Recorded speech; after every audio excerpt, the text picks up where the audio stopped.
Pues muy buenos días, ¿se oye bien? Sí, ¿no? ¿Qué tal? Bienvenidos, bienvenidas. Bueno, yo soy Adrián, nos vimos en el taller de ayer, que ya ¿no? fue una jornada, la prejornada, ¿no? Voy a presentaros a mi compañero Juan Luis García Fernández. Es un figura, yo voy a decir por qué. Es neuropsicólogo clínico y además es doctor en Psicología Clínica y de la Salud. Es máster en Neuropsicología y Neurología de la Conducta y Rehabilitación Neuropsicológica y Estimulación Cognitiva de la Universidad Autónoma de Barcelona. Además es profesor titular en Estudios de Ciencias de la Salud y director del máster en Neuropsicología de la Universidad Oberta de Cataluña, por lo cual te doy la enhorabuena y te acompaño en el sentimiento por la parte que me toca también. Enhorabuena por ese cargo académico. Además, es investigador del laboratorio NeuroHadas Lab y neuropsicólogo de la Asociación de Familiares de Personas con Alzheimer y otras demencias de Barcelona, AFAB, y de la Federación Catalana de Alzheimer, FAFAC. Es decir, que tenemos un perfil de primera clase, investigador, docente, académico y clínico. Y bueno, pues nos va a hablar sobre la incorporación de la neuromodulación no invasiva, en la rehabilitación neuropsicológica. Muchas gracias por acudir a la llamada y todo tuyo. Muchas gracias. Gracias, Adrián, por la presentación que me ha hecho. Bueno, en el programa seguramente estabais esperando a la doctora Elena Muñoz. Yo no me parezco mucho, pero bueno, pido disculpas en su nombre porque por un tema familiar no puede estar aquí en estas jornadas, que viendo la asistencia yo también me siento muy contento de que haya tanta gente y que tanta gente interesada en el campo de la neuropsicología.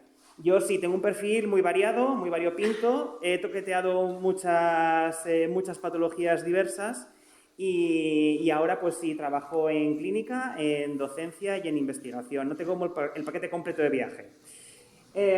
Y os voy a presentar lo que sería la incorporación de la neuromodulación no invasiva dentro de la rehabilitación neuropsicológica.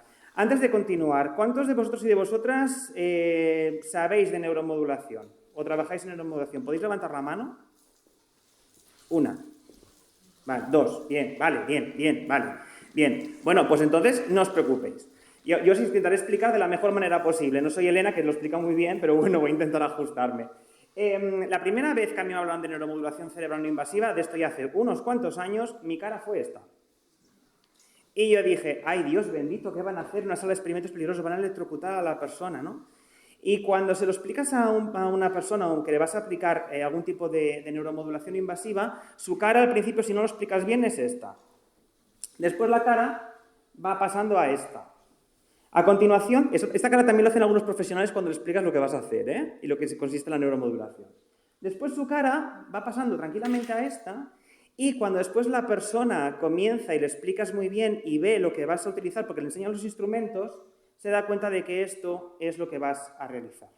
Es decir, vas a aplicar un dispositivo de neuromodulación y que lo vas a combinar con otro tipo de intervención. ¿Bien? Por tanto, ¿qué es la neuromodulación cerebral no invasiva? Pues es un conjunto de técnicas que lo que buscan es modificar la actividad neuronal mediante campos eléctricos o magnéticos, ahora explicaré las dos técnicas, aplicados de manera externa sin necesidad de una intervención quirúrgica. Por tanto, es no invasivo, es modulable ya que nos permite excitar diferentes regiones del cerebro o inhibirlas y es complementaria ya que lo que plantea la literatura y de lo que estamos hablando hoy es poder combinarla con otro tipo de intervenciones.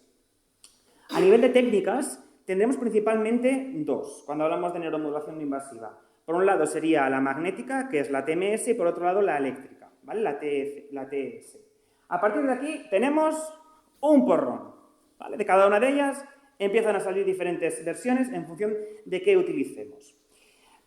Hoy no vamos a hablar de todas porque sería una locura, pero sí entendamos de que la que más se va a utilizar y la que más vamos a poder hablar va a ser de la repetida, ¿vale? De la Repetitive TMS, y después también vais a ver la RTMS, la pattern, hablamos de la continua, que es la TBS, que es la Theta Bars.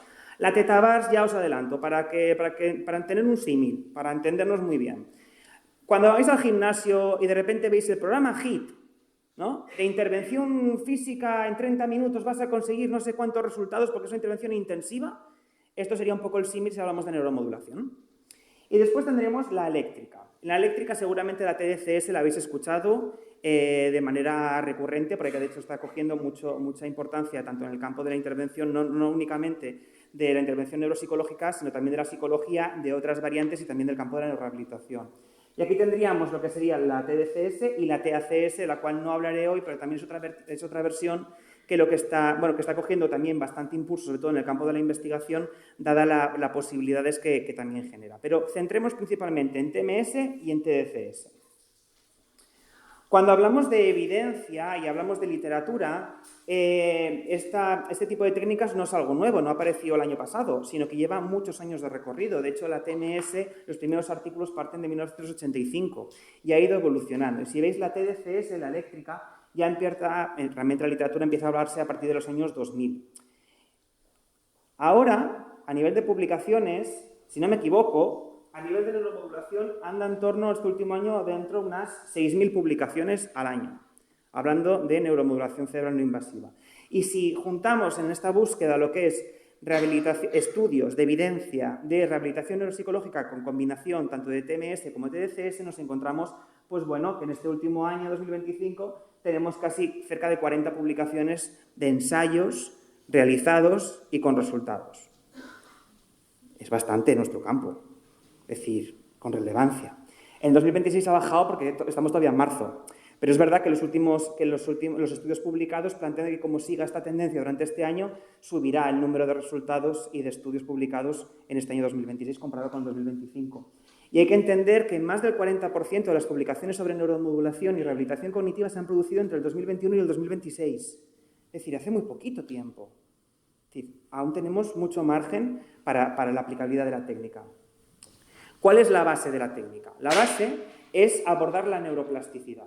En el sentido de, tenemos una plasticidad que va a ser dependiente de la actividad, es decir, la circuitería neuronal genera un campo, ¿vale? Genera un campo eléctrico, genera un campo eléctrico, que lo que intenta la neuromodulación es ampliar esta señal. Es como si tenéis en casa el wifi y en la habitación del fondo no os llega el wifi y le ponéis el adaptador para ampliar la señal. Bien, como un símil muy malo, pero para que hagáis un poco una idea. La neuromodulación busca esto, ampliar esa señal que existe. Para ello también, ¿qué es lo que busca? Cambiar lo que sería la potenciación a largo plazo y la depresión a largo plazo de cara a estimular o inhibir diferentes regiones del cerebro. Y también tenemos una ventana de tiempo. ¿Qué quiere decir? Que sabemos que este tipo de técnicas aplicadas tendrá un efecto en torno a unos 30-60 minutos después de su intervención, donde el cerebro estará como más propenso a aprender, más propenso a recibir esa estimulación. ¿Vale?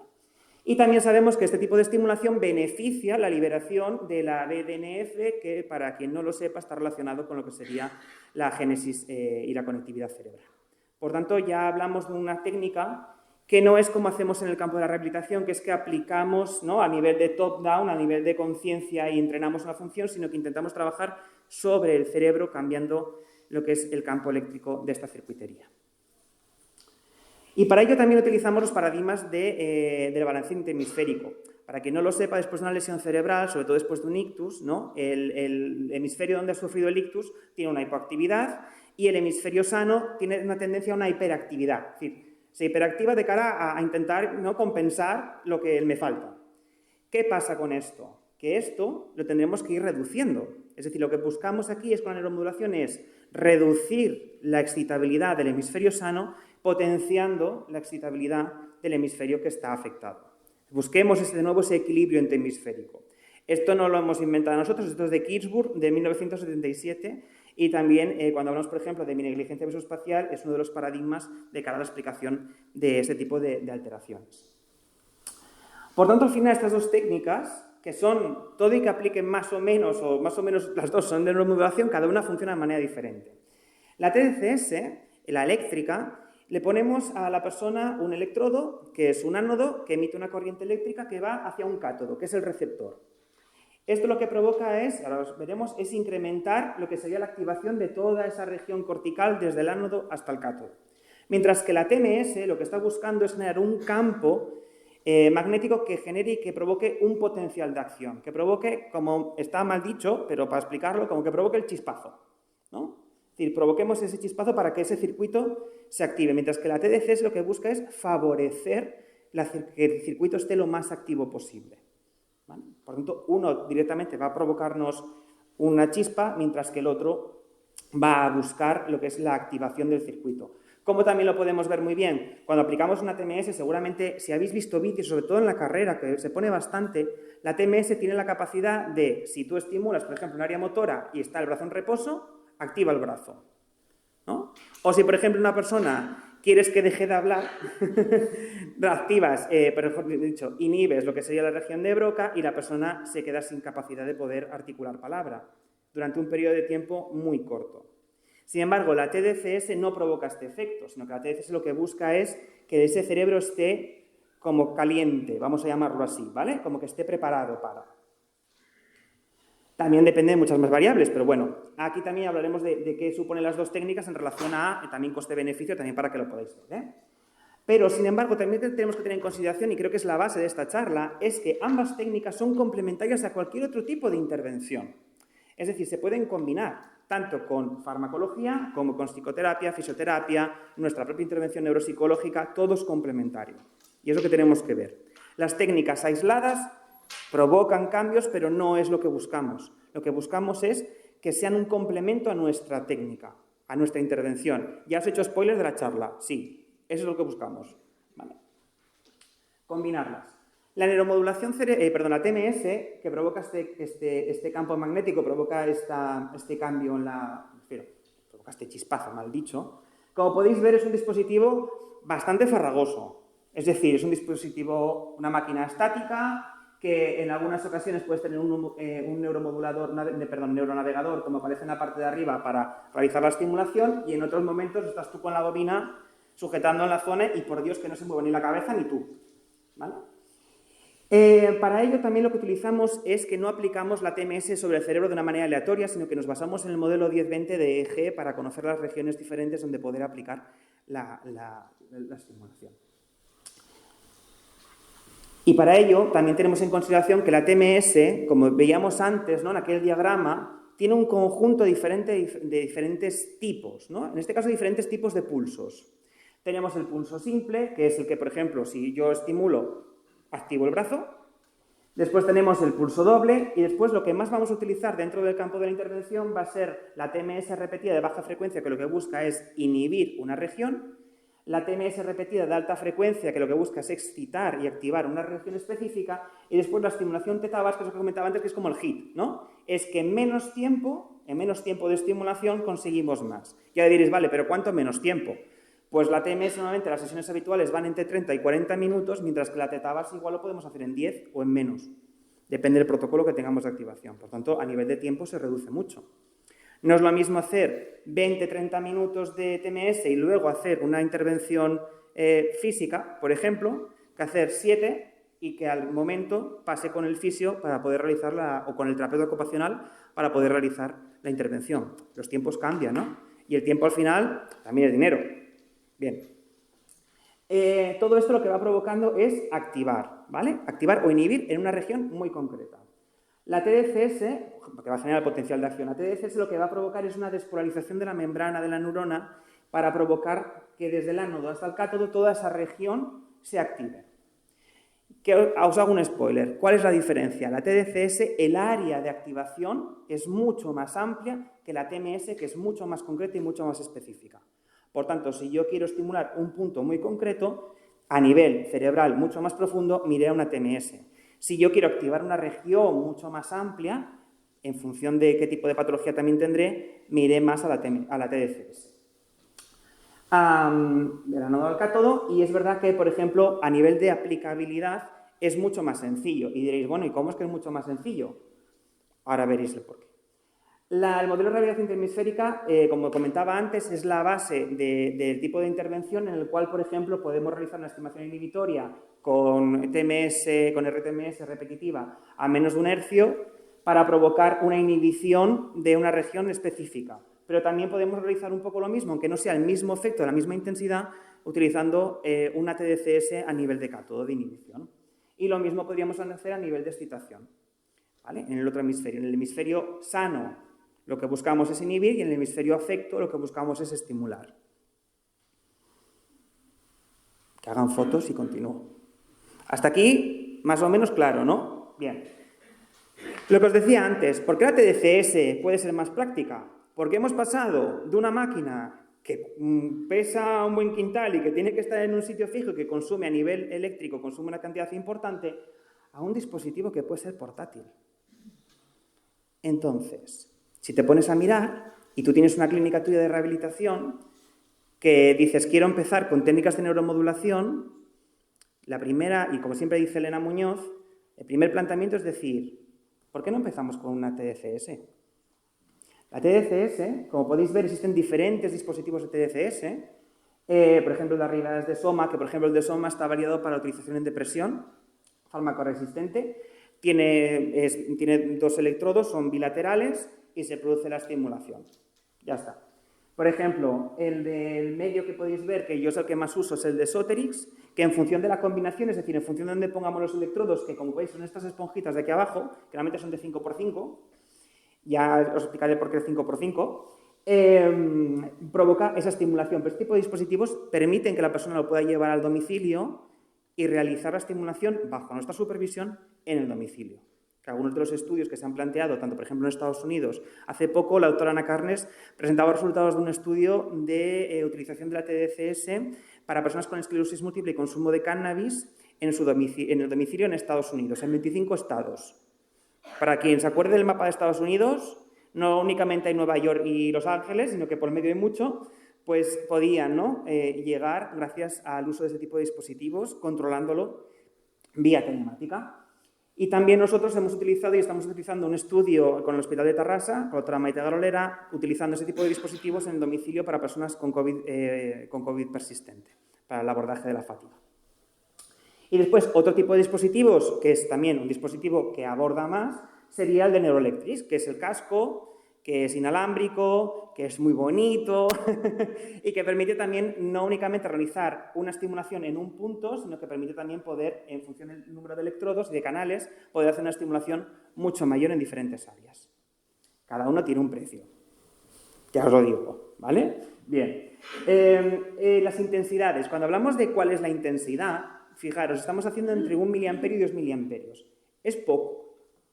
Es poco. Cuando hablas con un ingeniero o un físico te dicen, pues si eso no es nada.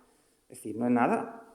Sin embargo, hay dispositivos que ya comienzan a llegar a 4 miliamperios y hay pequeños estudios donde ya comienzan a incrementar lo que es la intensidad de la técnica. El tamaño. ¿Por qué? Porque el tamaño de la técnica, depende también de lo que es la densidad, lo que es el tamaño del electrodo. Cuanto más grande sea la esponja, al pasar una corriente eléctrica se disipará más y por tanto el efecto será menor que si es algo más pequeñito, donde concentraremos más ahí la estimulación.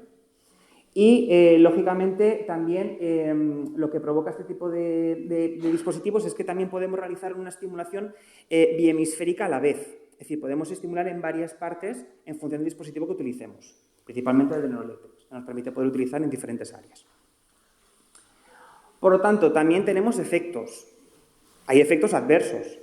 Y hay que poner una serie de límites. Y la literatura nos dice que este tipo de técnicas de neuromodulación, si tenemos implantes metálicos intracraneales, marcapasos, epilepsia no controlada, no debemos utilizarlo. Si la persona está embarazada, tenemos también que tomarlo con precaución, porque igual no es recomendable en ese momento. Y es lo que dicen las guías básicas de seguridad.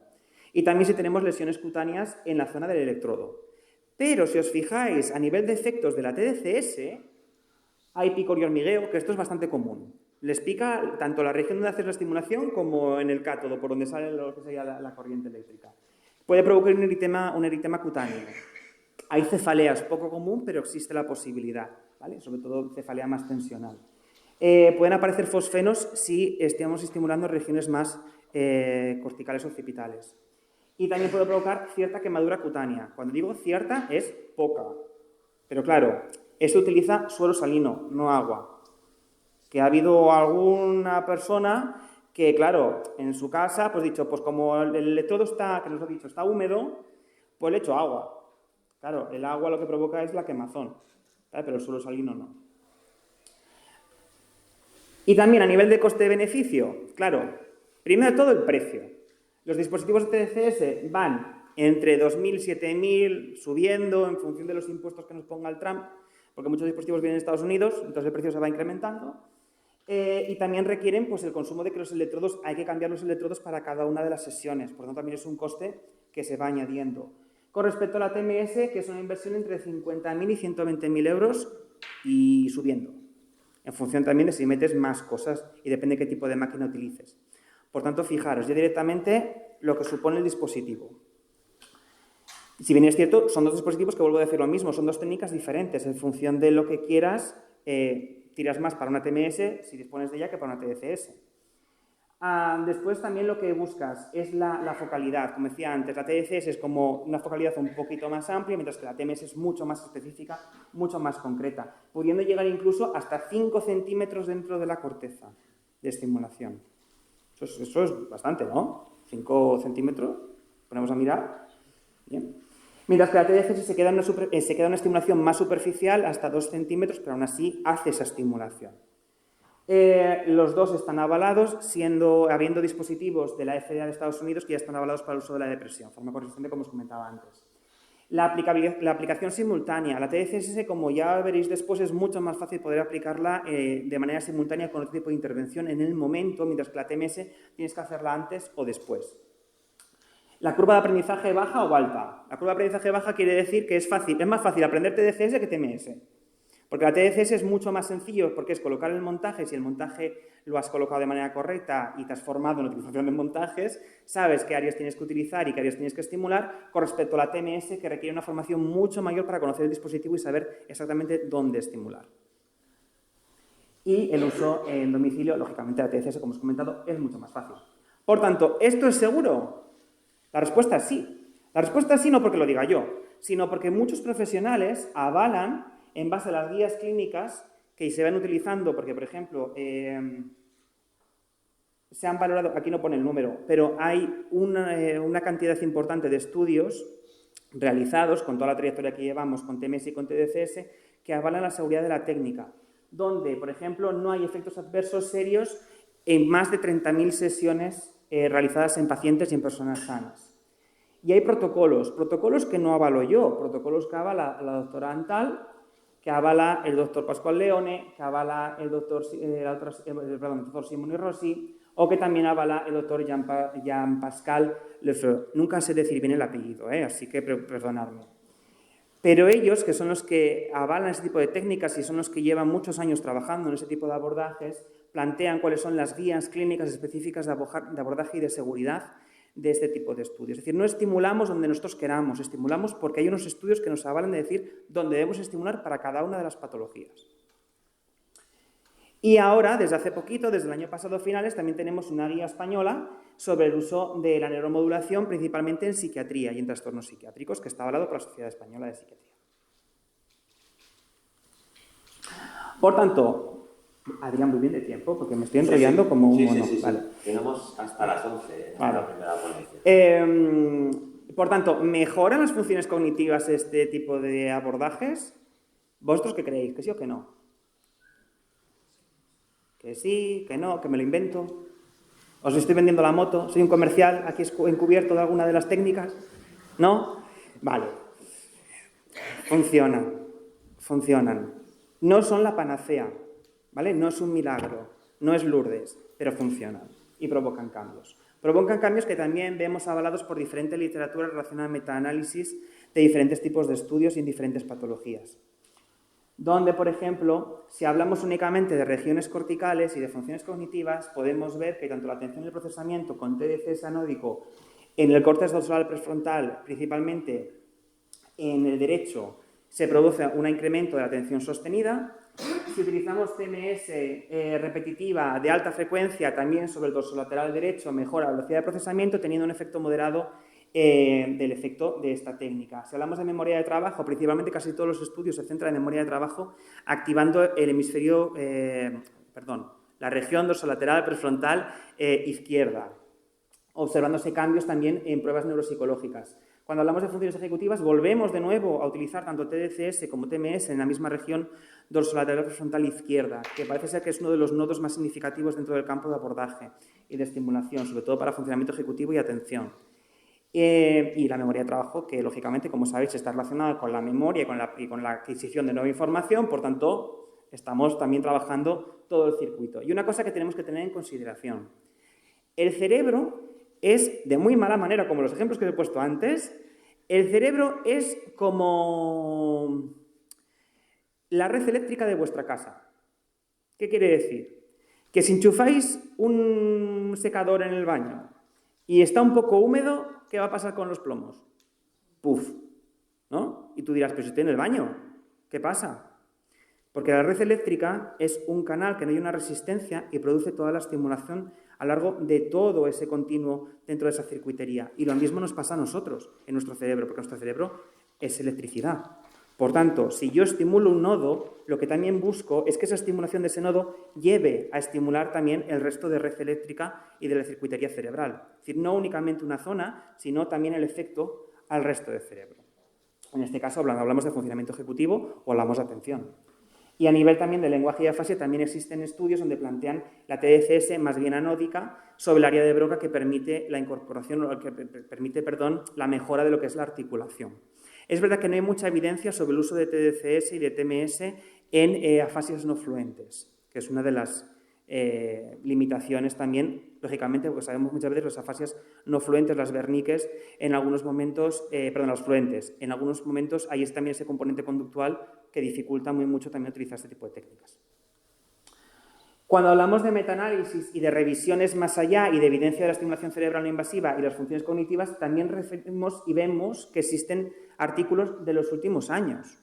Es decir, ya no nos hablamos de hace 15, os hablo y saco un listado de los últimos años. De hecho, después hablaremos del de Gu y colaboradores, que para mí es muy llamativo y dentro de mi campo de las demencias es mucho más significativo, ¿no? Pero se observan cambios.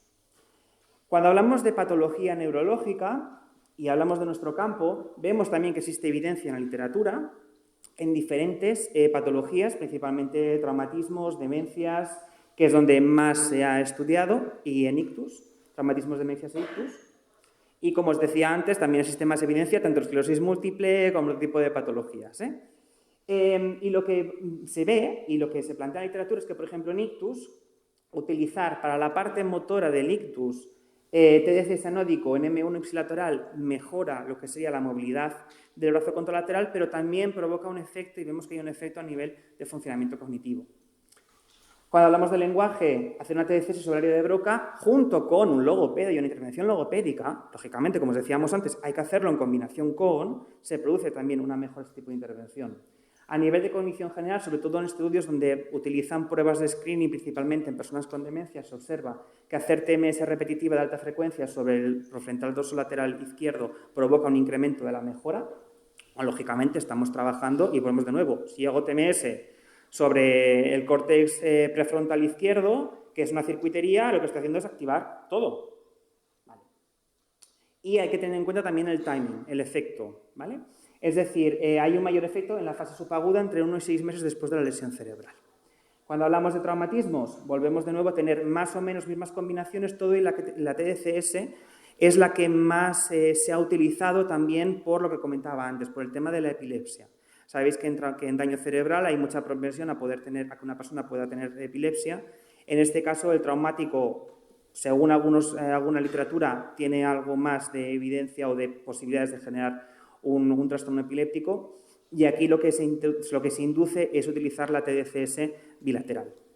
Es decir, utilizar la TDCS en dos hemisferios. A nivel de memoria, que muchos me vais a preguntar, bueno, pero ¿la memoria mejora? Si yo aplico esto a una persona con demencia, ¿la memoria mejora? Y yo vuelvo a la misma pregunta que muchas veces me hacen. ¿Pero una persona con demencia solo tiene problemas de memoria? ¿Es esto? No. Vale, entonces, ¿es la memoria lo primero que tengo que abordar? Yo dejo ahí la pregunta, después os voy a explicar el porqué. Por tanto, la memoria sí existen estudios, todo, y que la memoria sabemos que en personas con deterioro cognitivo y con demencia la propia estructura ya está afectada y está degenerando, por tanto es mucho más complicado reactivarla. En este caso, todo y eso, existen estudios sobre TMS repetida en hipocampo con una mejora en la codificación, sobre todo en pacientes con DCL.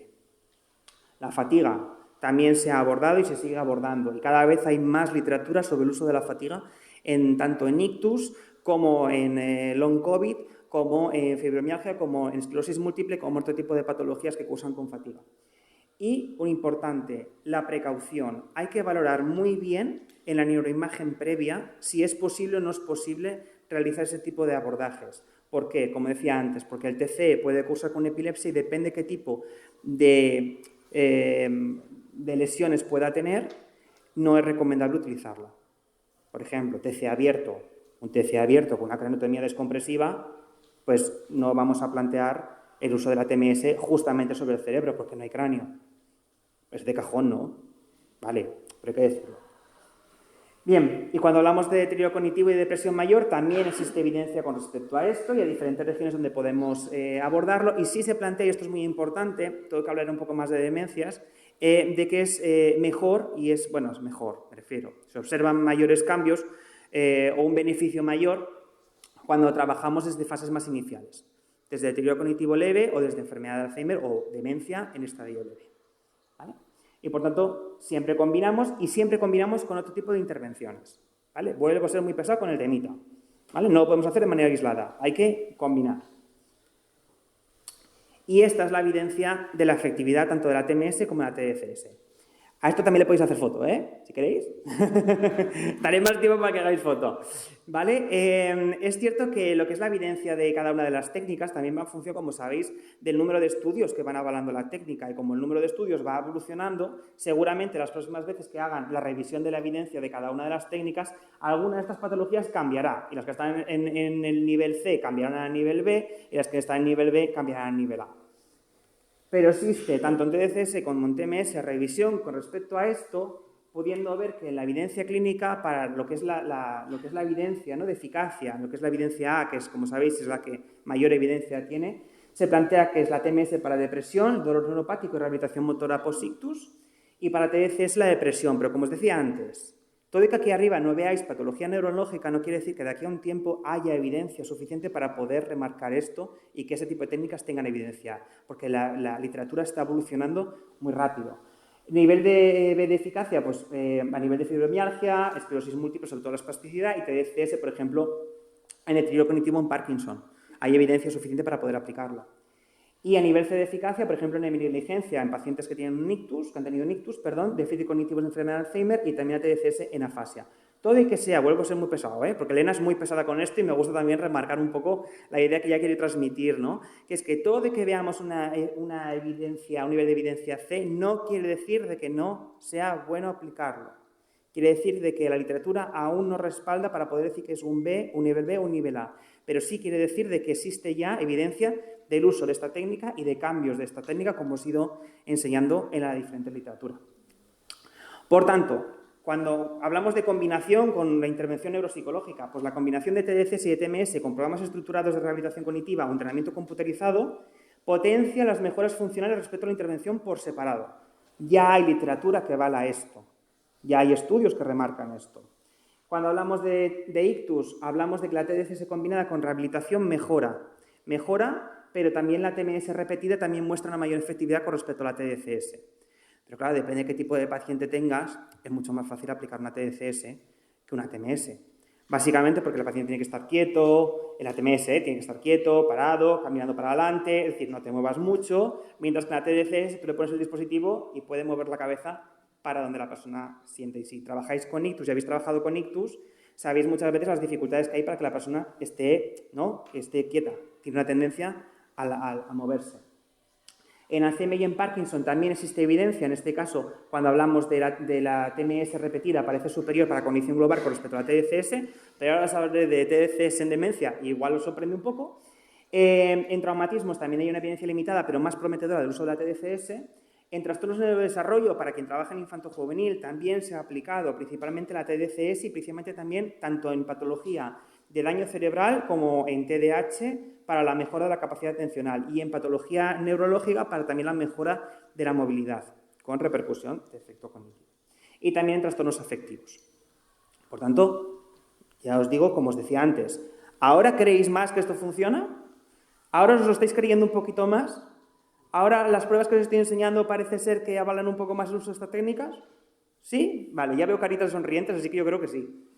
Bien. Por tanto, ya existen dentro de estos protocolos el uso de estas técnicas para diferentes patologías, tanto en enfermedad neurodegenerativa, tanto en población más adulta como en población más joven, como la esclerosis múltiple. Espero que hagan fotos, es por eso, para lo que paro. Y también en pacientes con alteración neurológica por daño cerebral adquirido. ¿Vale? Y aquí me gustaría hacer un hincapié en el estudio de Gu y colaboradores, que es del 2025, vamos, de hace muchísimo tiempo, nos ponemos a mirar, ¿no? Y en este estudio, que hacen un metaanálisis de un metaanálisis, es decir, una revisión umbrella, lo que miran es, vale, de todos estos metaanálisis, de 10 metaanálisis que hay sobre todo ese tipo de abordajes, ¿qué? Es decir, ¿seguimos avalando el uso de estas dos técnicas? Pues sí, en DCL y en personas con enfermedad de Alzheimer tenemos resultados muy beneficiosos tanto por el uso de la TMS en diferentes variantes como también de la TDCS. Por tanto, si la TDCS nos sirve para personas con demencia y es más tolerable, y sabemos muchas veces que cuesta ese tipo de abordajes de TMS con personas con deterioro más avanzado y moderado, ¿por qué no nos planteamos el uso de la TDCS? Y el uso de la TDCS, como conclusiones de ese estudio, plantean que todo y que la TMS repetitiva mostró mejoras significativas en cognición global a largo plazo, también se observan mejoras en lenguaje, memoria y función ejecutiva, pero la TDCS presentó resultados positivos, todo y la heterogeneidad de los estudios. Todo y que, como bien llevo insistiendo, hay que combinarlo con entrenamiento cognitivo, pero siguen avalando que necesitamos protocolos estructurados mucho más fijos, estudios mucho más rigurosos en algunos momentos. ¿Vale? Y más investigación para refinar los parámetros. Los parámetros quiere decir, por ejemplo, temas de intensidad, duración, número de sesiones, porque no os he comentado antes. A nivel de intervención, la TDCS normalmente los estudios plantean 10 sesiones, ¿vale? Una sesión diaria, 10 sesiones. Pero realmente cada vez los clínicos vamos viendo más y los investigadores de que tendrían que ser 20 sesiones. Que a partir de las últimas, antes cuando llegas a las 10, la persona incluso refiere cambios. Y tú dices, bueno, pues hagamos más sesiones, ¿vale? Mientras que la TMS, depende del protocolo, tenemos TMS que son, por ejemplo, 10 sesiones o protocolos de TMS que nos vamos a 30 sesiones, ¿vale? Por tanto, la cosa cambia. Y os voy a presentar un caso que a mí me sorprendió cuando me lo explicó Elena y cuando conocí a la persona. Era un caso de una persona que está diagnosticada de demencia en estadio leve moderado, vamos, un GDS4 si trabajáis en demencias, donde vino inicialmente, hizo intervención en TDCS, todo y las cintas estas tan raras es porque se colocan para que la diadema donde pones los electrodos se fije bien, ¿vale? Porque si no como que bambolea un poco. Hizo 20 sesiones, 2 miliamperios, 20 minutos cada una de la sesión, combinándolo con intervención cognitiva, y se hizo una evaluación clínica reducida, donde se observó que en el post tenía un incremento en la orientación temporal del test Barcelona, tenía en la fluencia verbal, se mantenía en el post, en la letra P, más o menos mantenía resultados, pero después la animales también bajaba, pero sin embargo en la curva de aprendizaje, si podéis observar, el naranja, soy daltónico, si alguien lo ve otro color, perdonadme, yo lo veo naranja, veis que hay un incremento sobre todo del ensayo final de aprendizaje incrementando el número de palabras. Pero esto para mí no es lo sorprendente es que al año, cuando viene de nuevo a hacer una tanda de estimulación, lo que observamos es que en el PRE2 se mantienen los resultados con respecto a la orientación temporal, hay cierta mejora, pero en la curva de aprendizaje, si os fijáis bien, en el POST2 hay un incremento mayor de palabras almacenadas y codificadas a corto plazo. Todo y que a largo plazo pierda la información. Bueno, ya lo suponíamos. Pero nos sorprende que todo y un año después de la intervención, esta señora seguía haciendo estimulación general. Pero sabemos que una estimulación general, sabemos si trabajáis, sabéis los efectos que puede tener. Pero sorprende que esta persona se haya mantenido de esta manera. Pero os voy a explicar yo una cosa que yo he vivido de primera persona. Nosotros hicimos un estudio de investigación en una residencia de personas mayores, en Suances, en Cantabria. Aquí nos veis con todos ellos, hicimos una intervención grupal donde únicamente les administrábamos la TDCS y les poníamos a ver vídeos de viajes. 20 minutos del YouTube, nada más. ¿Vale? Ya está. Vídeos. Ellos elegían dónde querían ver. Pues ahí empezamos en Cantabria, mañana vamos a Asturias, pasado vamos a Galicia. Hacíamos toda la cornisa cantábrica y luego ya cambiamos a otros sitios. ¿Vale? Ellos hacían esa estimulación durante esos 20 minutos y aplicábamos la TDCS. Eran personas con deterioro cognitivo moderado avanzado, GDS 5 casi todos y algún 6 que andaba por ahí colado. ¿Vale? Vivían en residencia. Algunos tenían alguna intervención que era muy fluctuante, otros no. Núcleo rural, ¿vale? Todos vivían en Suances, núcleo rural. Imaginaos el perfil, ¿vale? Bien. Lo que encontramos después de esta intervención fueron cambios de efectos positivos con una mejora de los tiempos de respuesta que valorábamos mediante un paradigma experimental que tenían que dar el típico paradigma de flecha congruente no congruente de Posner, pues que tenían que dar a la barra espaciadora cada vez que veían una flecha y le daban. Los tiempos de respuesta se incrementaban. A nivel de cognición global también encontramos que había cambios. Después de un mes de esta intervención, que volvimos, ellos no hacían más intervención que esto. Eran 2 sesiones diarias, una por la mañana y otra por la tarde, con muy buena tolerancia. Eran 5 participantes, inicialmente iban a ser más, pero debido a diferentes situaciones por parte de las familias, algunos a caídas y algún otro fallecimiento, no pudieron estar todos, entonces hicimos solo un grupo de 5 que realizaban todos a la vez. Es decir, 5 personas con demencia moderada avanzada haciendo TDCS. Os prometo que es un reto, porque aquí nos veis a 3, pero ha habido sesiones que las he tenido que hacer yo solo. Entonces, ha sido un buen manejo, ¿eh? Todos ellos maravillosos, magníficos, participaron encantadores. Solo había una que refería que había trastorno de conducta, que es verdad que era muy inquieta y que se quejaba y en muchos momentos quería marcharse, pero al momento que ponías el vídeo, ya lo que eran los efectos de la TDCS, del picor, del hormigueo, de no sé qué, ya se pasaba todo. ¿Vale? Y focalizaba la atención y, por tanto, podíamos mantenerla durante toda la sesión. De hecho, terminamos la sesión y lo que ellos te decían era, bueno, nos vemos. Al cabo de 4 o 5 sesiones, de 4 o 5 días, nos decían, bueno, mañana nos vemos, ¿no? Y cuando pasaba una semana decían algunos de ellos, bueno, nos vemos esta tarde, ¿no? En principio, ese tipo de personas no deberían ser capaces, ¿no?, de tener esta capacidad de poder recordar cuándo tenemos la siguiente sesión. Y a nivel social no tenían las capacidades para poder llevarlo a cabo. Había un recuerdo de que de tarde o mañana nos volvíamos a ver. Y persistió más allá del tiempo que estuvimos en la residencia. Al cabo de un mes, lo que sí vimos, y también os lo digo, porque eso es la otra parte, los revaloramos, y lo que vimos era una caída sustancial de las puntuaciones, incluso algunos de ellos por debajo de la línea de intervención. Es decir, los efectos no se mantenían, pero sí vimos efectos tras la intervención. La cosa sería, si hubiéramos mantenido esta técnica durante más sesiones, si hubiéramos seguido haciendo esta intervención durante más sesiones, si hubiéramos tenido la oportunidad, ¿estas personas se hubieran beneficiado de ello? De hecho, la respuesta que tenían cuando les valoramos por satisfacción, al final de la intervención, era que todos estaban encantadísimos de esto. Es decir, no había efectos adversos. Lo que les recordaba es, bueno, pero el picor, bueno, pero el malestar, yo encantado, ¿cuándo nos volvemos a ver? ¿Vale? Bien, y esto sorprende dentro de la tolerabilidad de esta técnica.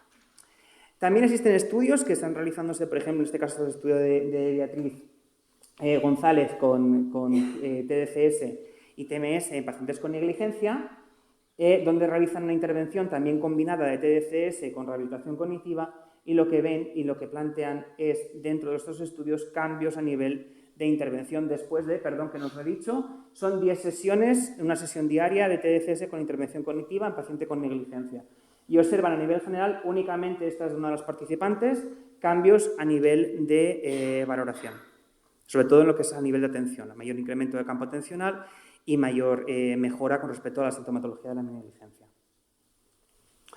Y a nivel también de mejora general, también se observan pequeños cambios. 10 sesiones, ¿eh? 10 sesiones, ¿vale? Y ahora, las próximas líneas de investigación que tenemos, aparte de continuar con deterioro cognitivo, que es la mía, también abordaremos el tema de la esclerosis múltiple y sobre todo de la fatiga en esclerosis múltiple, utilizando un estudio aleatorizado doble ciego con TBS, con Atetabars, con el HIT, y también con TDCS en personas con esclerosis múltiple para mejorar lo que es la capacidad. Y sobre todo no solo el rendimiento cognitivo, sino también una de las mayores quejas que tienen, que es el tema de la fatiga. Y por tanto, hasta aquí. ¿Entonces lo podemos usar? Sí. ¿Lo tenemos que usar combinado con otras técnicas? Sí. La cosa es ¿cuándo lo usamos? Entonces, no es solo cuándo y cómo, sino con qué. ¿Cuándo? Online, es decir, durante la intervención. Sabemos que uno de los beneficios, y lo que he ido insistiendo hasta ahora, es que la TDCS nos permite poder utilizarlo durante la intervención. Sin embargo, la TMS está limitada a utilizarlo antes. Pero la TDCS también se puede utilizar antes de la intervención. O también podemos utilizarla después. Sobre todo estudios de TMS hacen la intervención después, porque el cerebro ya está activado después del entrenamiento, la sesión de rehabilitación, y potenciamos con la intervención a posteriori. Todo y que las mayores recomendaciones siempre se plantean es, si lo podemos hacer durante la sesión, mejor que mejor. Y también podemos utilizarlo en combinación con diferentes cosas. Por tanto, Le he pedido a ChatGPT que me eche una mano para que me haga las fotitos muy monas. Por eso hay errores, entonces no me los tengáis en consideración. Podemos hacerlo con una actividad física combinada con TDCS. Podemos utilizarlo con plataformas de rehabilitación como el programa Woodman Neuropersonal Trainer o el programa NeuroNap. Podemos utilizarlo arriba en sesiones de musicoterapia si trabajas con otro tipo de profesionales. Podemos utilizarlo de manera grupal haciendo un programa de entrenamiento cognitivo. Podemos utilizarlo también si queremos jugar a una Wii, porque hay que hacer una activación física y nos interesa la Wii. ¿Por qué no podemos utilizarlo? También podemos utilizarlo en psicoterapia si es necesario o realizando una intervención neuropsicológica de abordaje emocional, que me he centrado mucho en la parte cognitiva, pero la parte emocional la he dejado un poquito de lado. También podemos utilizarlo. O si, en este caso, la última imagen la idea era mostrarnos un proyector de realidad virtual 360, pero esto es lo que me ha hecho Gemini, pero la idea es poder utilizarlo con otro tipo de intervenciones cognitivas más generales. Donde vemos que esta técnica de TDCS, que es la que yo más trabajo, se puede tener una aplicabilidad, pero la TMS, como os he ido y comentando hasta ahora, también nos permite ese tipo de intervención, todo y que no será durante, será el antes o el después, pero también podemos combinarla. Y por tanto, a nivel ya, conclusiones finales. Voy viendo el tiempo, ¿no, Adrián? Sí. Vale. A nivel de conclusiones finales, la seguridad y tolerabilidad clínica es muy alta, es decir, podemos utilizar esta técnica. Hay una mejora cognitiva.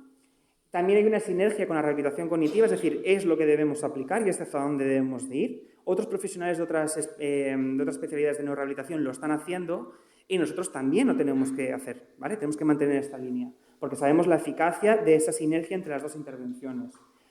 Principalmente el córtex dorsolaterado prefrontal izquierdo suele ser el que tiene mayor relevancia en los estudios clínicos y de investigación. Hay mucha heterogeneidad de los protocolos, por lo tanto hay que tenerlo muy en consideración, ¿vale? Y hay que fijarse en qué plantean las guías clínicas de intervención que están avaladas. Y los efectos a largo plazo sabemos de que no se mantienen y que muchas personas tienen que hacer sesiones de mantenimiento, que es lo que nos permite poder ir manteniendo las sesiones. Por ejemplo, personas con TMS que han realizado un protocolo de intervención en depresión, que hacen una sesión de recuerdo pues, a las 3 semanas, después al mes, después cada 2 meses. En TDCS vamos haciendo bloques de sesiones cada 3, 6 meses, un año. ¿Vale? Pero es hacia donde tenemos que ir y que está avalado por la literatura científica y, por tanto, podemos realizar una intervención multisite. La TDCS y la TMS son herramientas seguras y prometedoras que, bueno, prometedoras no, yo creo que ya están aquí, es decir, ya no podemos decir que es a futuro, ¿no? Es como cuando hablamos de nuevas tecnologías y hablamos de los programas de rehabilitación cognitiva, nuevas tecnologías, y llevamos ya cuántos años con esta tecnología, ¿no? Son tecnologías que ya están aquí, que están ahora, que realmente tienen una tendencia a utilizar protocolos excitatorios para la mejora cognitiva. Los tratamientos, hay que plantearse tratamientos más prolongados, es decir, 20 sesiones tiene que ser el mínimo para este tipo de intervenciones. Pueden ser multimodales y la combinación con entrenamiento cognitivo, estimulación cognitiva, rehabilitación neuropsicológica, ¿vale? Cualquiera de los conceptos. Pero podemos utilizarlo de manera combinada y el futuro es continuar avalando cuál es la revisión, ¿no? De estas guías, ¿no? De esta evidencia que irá cambiando, la neuroimagen, la neurofisiología que muestra y que muchas veces, cuando no he hablado de TMS con neuroimagen, pero la neuroimagen y la TMS va de la mano porque muchas veces el neuronavegador te permite poder localizar exactamente dónde está, o por ejemplo el EEG se utiliza para poder valorar cuáles son el cambio de ondas y poder trabajar con la TDCS anodal que no os he explicado para poder abordar o cambiar una onda determinada. Y centrarnos en que el futuro van a ser esas intervenciones personalizadas que, como hemos ido haciendo hasta ahora y que seguimos abogando que se va haciendo en cualquier patología, es decir, no nos vale hacer talleres de memoria, sino que tiene que ser un programa de entrenamiento personalizado para la persona. También tenemos que tener en consideración que estos programas en concreto de neuromodulación también tienen que estar acotados por lo que nos dice la guía para la persona y para el futuro que pueda tener esta persona. Y sin más, yo creo que la ciencia nos da la frecuencia, pero el paciente pone la melodía, y justamente relacionado con el tema que han comentado al principio de esta ponencia, que es que la neuropsicología afina, ¿no? Yo creo que estas técnicas afinan unas herramientas que ya tenemos, que están avaladas, que sabemos que ayudan y que funcionan, y que ahora tenemos una herramienta nueva que nos puede complementar todo nuestro trabajo. Por tanto, yo os animo a que os forméis, a que aprendáis, a que continuéis por el campo de la neuropsicología, aquellos o aquellas que os guste, pero también que os centréis en que el campo de la neuromodulación, que lleva muchos años de abordaje, cada vez más está cogiendo un peso, y no únicamente en la investigación, sino en el campo de abordaje clínico del día a día. Así que nada, muchísimas gracias.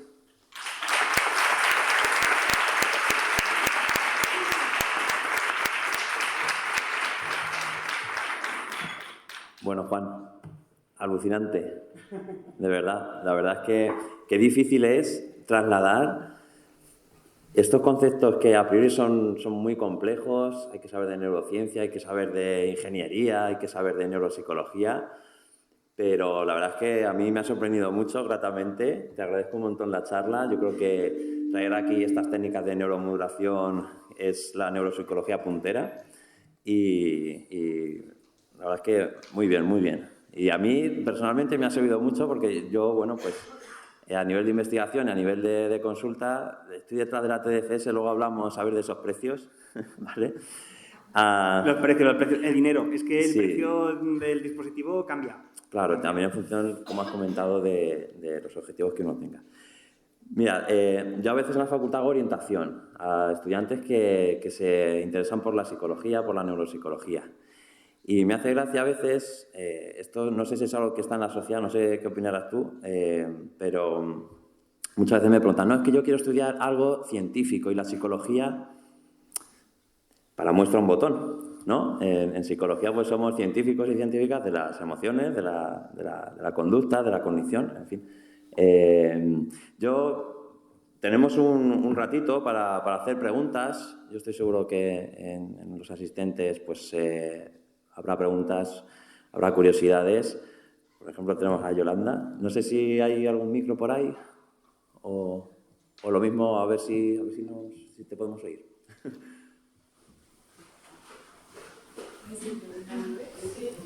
¿Sí? Encantada me ha gustado muchísimo, Juan. Quería saber un poco sobre los protocolos que estabas diciendo. Has dicho que hacéis como 20 como de inducción, 20 sesiones, 20, que está planteando 30, y luego lo que son los seguimientos, he entendido bien, que es cada 3-6 meses, no es cada 15 días o... Depende del protocolo. ¿Sí? Depende del protocolo. Depende, por ejemplo, hace poco por ejemplo, en deterioro cognitivo planteamos que sean en TDCS, los recuerdos sean cada 6 meses. Las recomendaciones cada 6 meses. Si se puede hacer antes, antes. Simplera lo dice, si se puede hacer antes, cuanto antes mejor, no hay ningún tipo de problema, pero mantengamos una fecha. Es decir, no vayamos más allá porque sabemos que el efecto va bajando. Depende del tipo de protocolo. Por ejemplo, en depresión se plantea que sea mínimo una vez al mes, después de la última sesión, se haga un recordatorio una vez al mes, sobre todo en TMS. En TMS incluso hay tiempos muy cortos que si es fármaco resistente se plantea a los 15 días la primera sesión. Entonces, depende qué tipo de patología tengas, las recomendaciones cambian, pero creo que en las guías aún no está de todo establecido por patología y por prescripción a cuánto tiempo hacen la recomendación. Elena siempre dice que cuanto antes mejor, yo lo secundo, pero siempre planteamos que, por ejemplo, si es demencia, a los 6 meses va a hacer una tanda de recordatorios de TDCS. Hacemos una tanda de recordatorio. Sí, esto entra dentro de las intervenciones. Se plantea el primer bloque de intervención más intensiva, más después los recordatorios que se van haciendo. Mínimo el siguiente recordatorio se realiza y a partir de aquí también depende cómo se encuentra la persona. También muchas veces va a demanda de la persona de quiero continuar aplicando esto, bueno, como la rehabilitación, ¿no? Es decir, quiero continuar realizando rehabilitación o no quiero continuar realizando rehabilitación. Ese tipo de abordajes por el momento no se cubren dentro de la seguridad social. Entonces, claro, todo esto va aparte y va a demanda. Entonces, también tiene un coste y el coste, aunque depende de qué tipo de técnica, varía, no todas las familias pueden hacer todo esto y mantenerlo en el tiempo. Decías en el estudio con personas que tenían un deterioro cognitivo más avanzado, ha habido buena aceptación, ¿no? De colocar los sentidos que nosotros tenemos un protocolo que ponemos Milimental, que sí, ya tiene un deterioro tal, no lo aplicamos porque explicarles bien en qué consiste y aquí lo han aceptado. No, hemos tenido, a ver, No, las primeras sesiones era todo el rato el picor, picor, picor, me voy a rascar o me voy a quitar sí, esto no he hablado. Es decir, esto todo el rato de, bueno, pero va, sigamos viendo el vídeo. Es decir, estabas allí con esa persona para poder buscar esa adaptación hasta que al cabo de unos 10 minutos más o menos ya no había efecto. Como la técnica de TDCS, al cabo de un tiempo, lo que es la piel, la conductancia ya se habitúa, ¿sabes? Ya llega un momento que ya no. Pero los primeros 10 minutos era vigilar, estar y supervisar, sobre todo por intentar alguno de, sobre todo el meter el dedo para intentar rascarte el que... No, pero la tolerancia de manera general, más allá de eso, la tolerancia fue muy buena. Menos es verdad que una de las personas, de las participantes, que al cabo creo que fue de la 5ª sesión más o menos, llevábamos 2 días y medio, dijo esto no, y obviamente cesamos su participación en el estudio. Pero fue la única del resto, y el resto, ya te digo, eran GDS 5, si algún 6 ahí, que de hecho después cuando hicimos el post era un GDS 6, en estadios iniciales, pero era un GDS 6. Entonces, pero la adaptación, la verdad que bastante bien. También os digo, la clave fue el proyector y el vídeo. Es decir, la captura atencional que te realiza hacer una actividad hace que reduzca la percepción de sintomatología, porque la primera sesión tardamos un rato en poder hacerlo, en poder poner el vídeo, y ahí sí, ahí tenías de todo. Ahora, cuando ponías el vídeo, la cosa ya mejoraba bastante. Sí, la distracción es maravillosa. Sí, cambia el foco atencional, se centran en eso, son elementos llamativos. Era un vídeo con audio, pero era un vídeo de YouTube, es decir, no era nada... Es decir, nada, vamos a hacer juego de... No, era esto, y no hacíamos ningún otro tipo de intervención cognitiva. Y sabíamos que en la residencia igual hacía una sesión de musicoterapia a la semana, igual alguno acababa en un taller un día a la semana, pero que no había un mantenimiento de... Y se observaron cambios. Y cambios también cualitativos. Porque una de las cosas que pasa es que sabemos que las pruebas neuropsicológicas tienen ese hándicap de que a veces no ves cambio en el número, pero tú en la percepción que estás teniendo de los primeros días que vas conociendo a la persona, ahora, como os decía antes, hacen un recordatorio de aspectos de futuro, hay mayor respuesta, hablan más, interaccionan entre ellos, que esa parte social que muchas veces la dejamos de lado, interaccionan entre ellos comentando aspectos, la persona que tenía alteración conductual se reconducía y de hecho las últimas sesiones estaba más calmada y no había habido cambio de farmacológico. Es decir, cosas que llaman la atención. El problema fue que no pudimos ampliar a más sesiones, que nos tuvimos que quedar únicamente en estas. Pero sí, yo os digo de que esto, yo he percibido cambios. Y a mí os digo, no son cambios estratosféricos, no es una mejora muy grande, pero llama la atención que este tipo de personas que para encima están en un entorno muy controlado, residencial, que sabemos qué tipo de abordajes existen o qué oportunidades pueden tener, y observamos estos cambios. Es decir, algo estamos haciendo. Lógicamente estoy trabajando sobre la electricidad o la conductancia del cerebro, es decir, que la velocidad de procesamiento yo sabía de que algo tenía que por ahí tenía algo que ver, pero se veía y se percibía.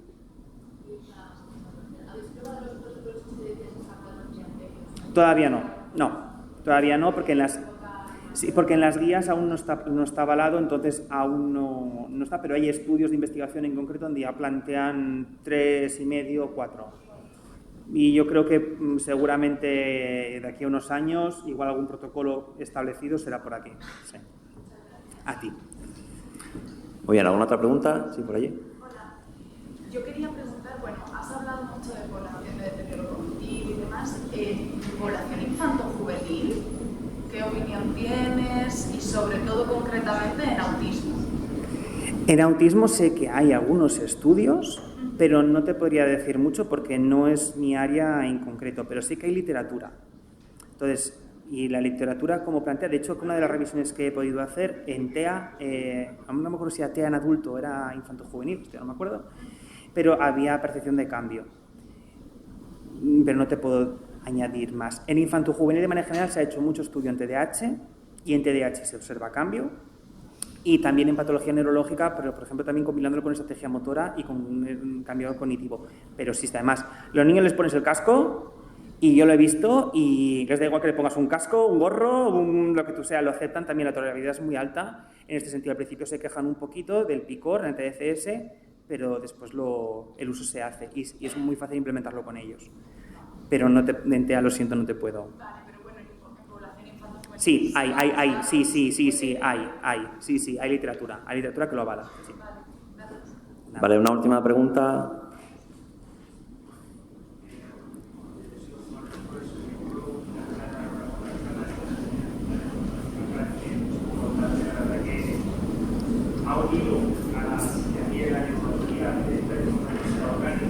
Sí, sí.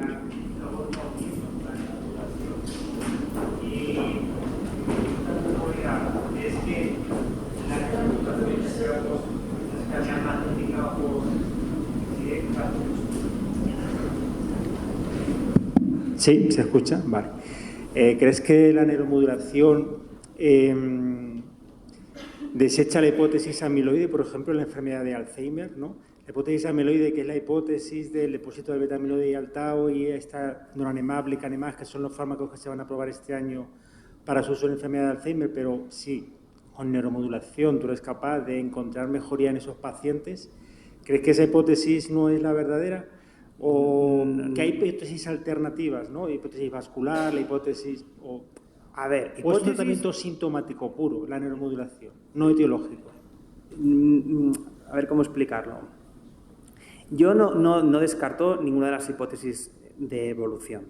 No descarto de que hay un componente, como bien los últimos artículos plantean, que en muchas personas con demencia, con Alzheimer, diagnóstico de Alzheimer, la base que vas viendo con el paso del tiempo es un vascular de inicio.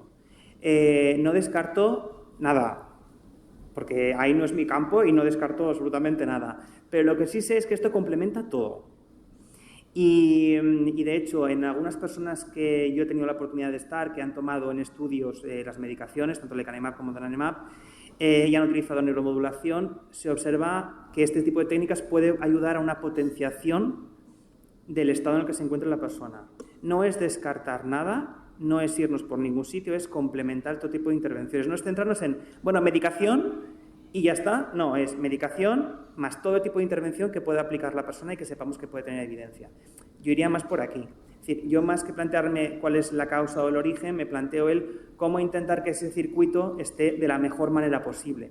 Y que en función también de la evolución de los avances médicos, de todo lo que va a ir viniendo y de que menos mal que tenemos medicaciones para las personas con deterioro, todo y que sabemos que no son para todos, pero y que los riesgos que supone que no es la panacea, porque ya lo sabemos de que no es la panacea, pero ya tenemos un algo.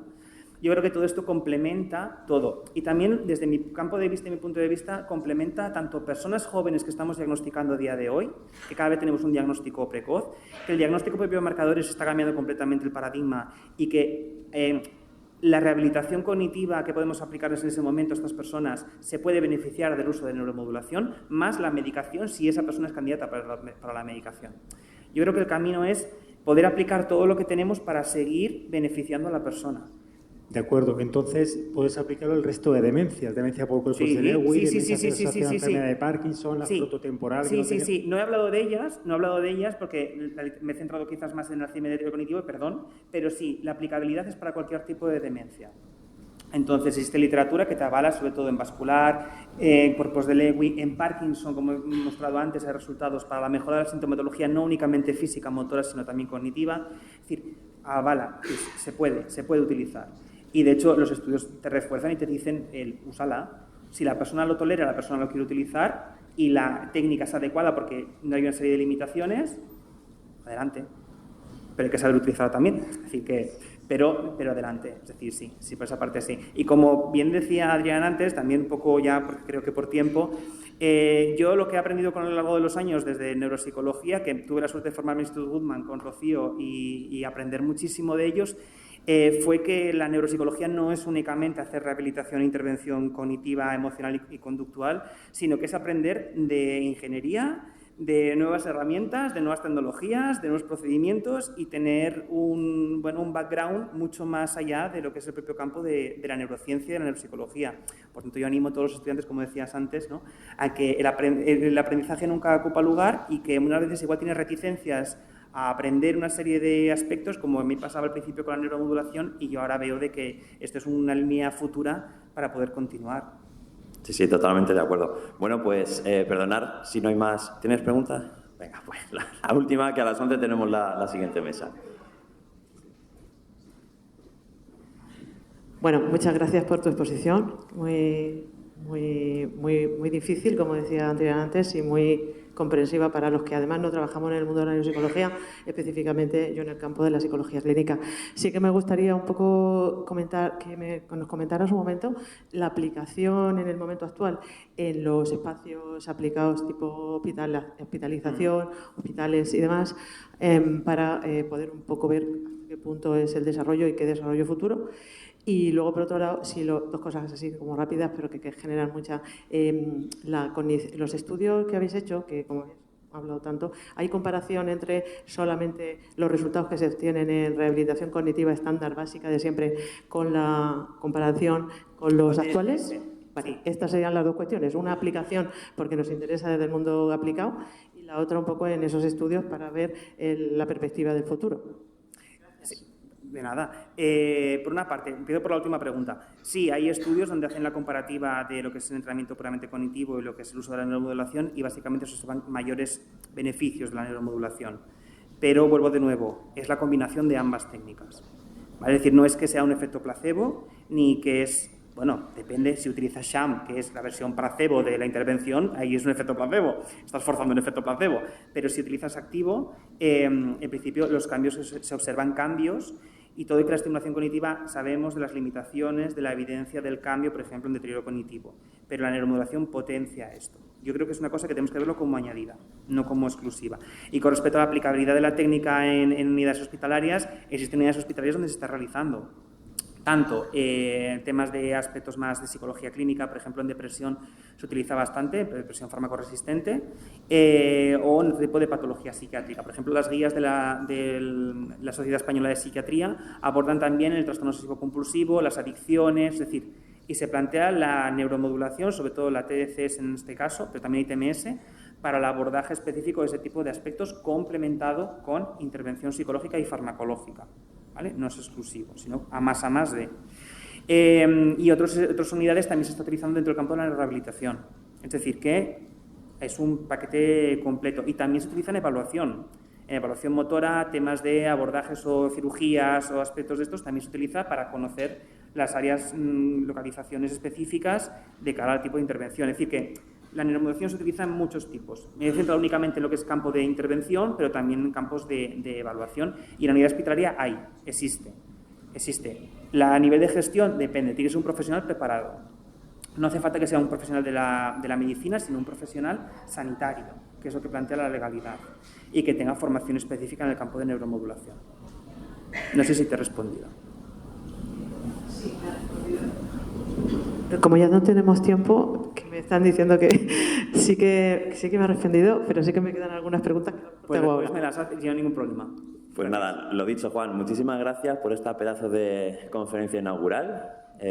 Vamos a dar un aplauso, por favor. Muchas gracias. Ha sido de verdad un placer.